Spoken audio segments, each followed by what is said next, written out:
Now, to enter some philosophical debates. Haha. I want to do a video about the places looking good versus the places being good. And that was a conversation I was having with like the woman I interact with at work. Super cool. It's been like it's her dynamic in general when it comes to things has been changing, and she's kind of like conversations like these sometimes could be hard, especially when you're talking about like life and philosophy and things like this. But sometimes it kind of opens up pockets of energy you have because like the things that are around you that you kind of like have been looking at dimly for a while or stagnantly for a while or just like them existing without you noticing them. Suddenly things start to change. The smaller things like for me, birds, flowers, trees, cute stuff. You kind of go like, ah, look how beautiful it is. This bird is just like going to find his worm or something. I don't know. I love this shit. It really takes my mind off of the kind of drama that I'm always working with.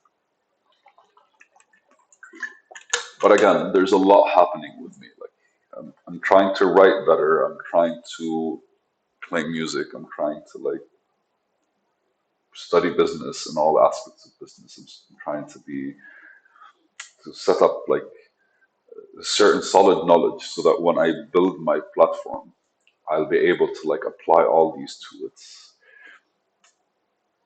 And I do understand that I am probably like doing a lot, but I need to establish a base in all of them in order for me to kind of like start picking one at a time, and or at the very least, so when the time comes, I'm not starting fresh. I truly trust that that is something that is necessary and required because once you establish a base with something, you're able to kind of like you're able to build on top of it unconsciously, but you actually have a base.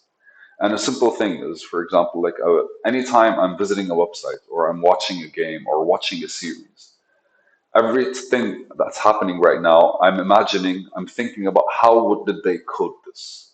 And that's because I established a base when it comes to like programming and code and like the softwares that I'm using and the actual languages that I'm using. And even though I don't dig deeper into them and I don't try to explore them or code a game or something like this because like I'm focused on something else, but the same with writing. Like I needed to establish like, okay, so how do I sound when I write? And I needed to like write enough and publish enough for me to kind of look at them and be like, these are edited properly, these are not edited properly, to be able to see the difference between when I first started and when I started, to be comfortable enough to know that if I write right now, I know the things that I have to look for without actually having to look for them. The same with business, like to establish marketing, for example, I really need to understand how I would want to market my platform, and to know that I need to like be able, I need time in the market in order to understand it.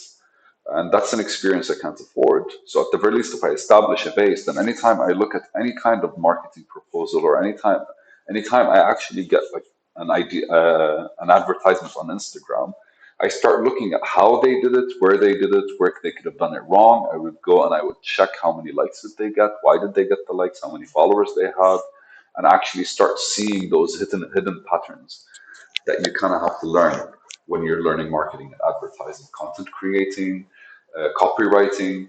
All of these are like you need to establish a base. I need to establish a base in them because when the time comes, this is what I have to do because what I want to do is amazing.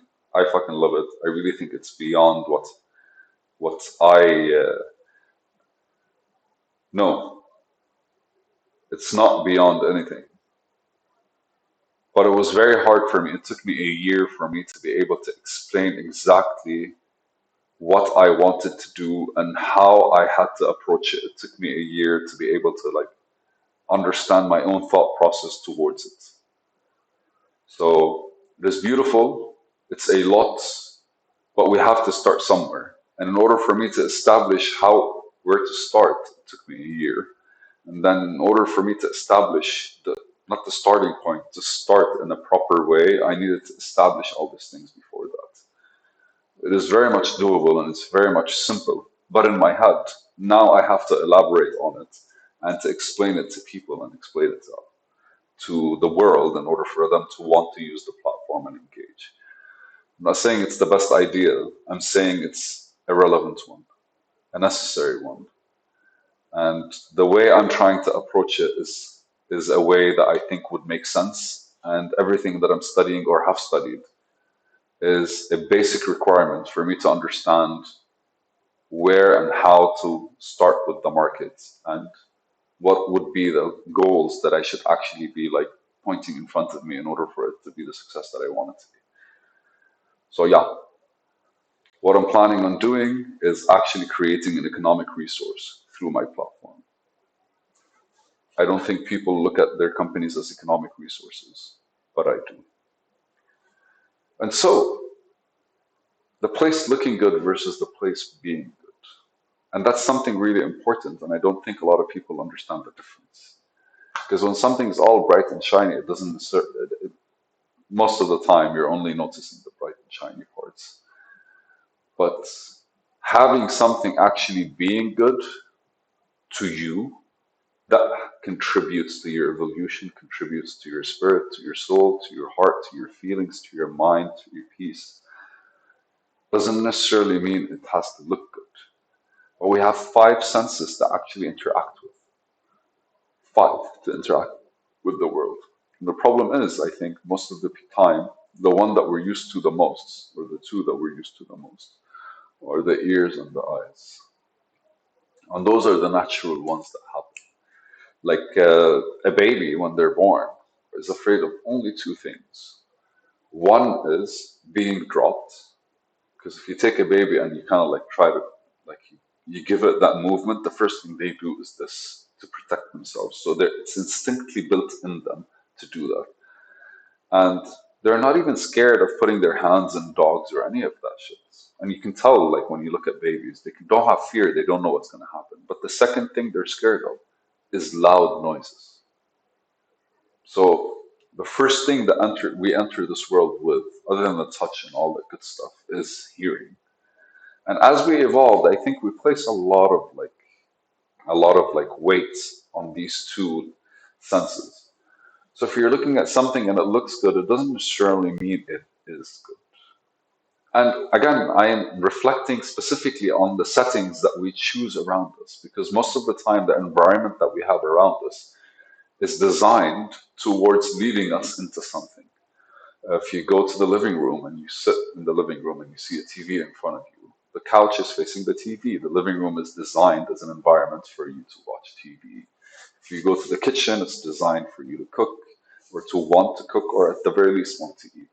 If you go to the dining room, it's designed for you to sit as a group and all that shit. Bedroom is designed. So everything is kind of designed towards something. And just because it looks good doesn't necessarily mean it's actually good. And it clicked the other day when I was actually like having this conversation with her. It's because sometimes you're looking at something that's like super perfect and amazing and like kind of like worked hard to get there. But for how long will it maintain its amazingness before all you have is the memory of how you got there? Because everything after a while is either like, if it's not leading you anywhere, that means it's misleading you. If you're not going in the direction you want to go, that means you being immovable is just one of those like, what the hell kind of things. You get stuck. And so it is a good looking environment because we worked hard at one point to get there, but it's no longer good for you. And how do you distinguish that? And how often would you want to reflect on it? And so these are the things that triggered my conversation. And in my head, I went back because at one point I started setting environments, and that's how I started reflecting on my house and how it's not really a welcoming environment for me to do anything. Which is why over the past like 3, 4 weeks, anytime I go to the house, I spend more time on my phone and more time like actually playing, watching anime than I would want. Granted, it's not that big of a deal. I love fucking anime, but I spend more time doing that than I would want. I used to be a lot more productive at home, and these days I'm not really. So I'm staying a lot more time outside of the house. So it's questioning my environment, which led me to the whole set a budget thought and actually start reflecting on what you have. Because in all honesty, you need to get your shit together, or you need to kind of like establish some form of like work in progress kind of thing. It is heavy, but even environments that look good could be bad for you. Imagine the environments that don't really look good. What effect do they have? And you can tough it out. You're strong, man. You can be like intense, you can be stubborn, you can be flexible, but ultimately you need to find some harmony somewhere. And if it's not something that's leading you in a positive direction, there's a high chance that that harmony that you found is sucking you somewhere else. It's because you lose energy someplace and then you're kind of like moving with the swing instead of being the person that's swinging. Uh, yeah, it tricks me every once in a while. It triggers me because how do you actually, how do you measure yourself if you're going on the right path or not?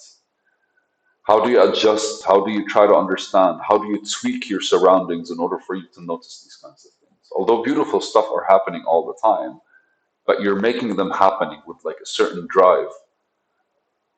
But to find that harmony, that sweet spot where anytime you do something, you're like, stop, you get into the thing, you get into like the mood. I don't know, man. Our goal is to start making some money, getting paid for working. And then from there, I think baby steps. Nah, no more baby steps, man. I can actually walk now. But anyways, fuck, man. Environments looking good, environments feeling good, environments not being good at all. Life, man, is really just a bundle of all sorts of things, and you really have to choose what to look at, and you really have to choose what to listen to. You really have to choose what to feel, what to taste, and what to, the last sentence, smell. But anyways, yeah. So like you really have to be able to make those decisions in order for you to kind of like see clearly and look at things differently. Hey, another rant, I guess.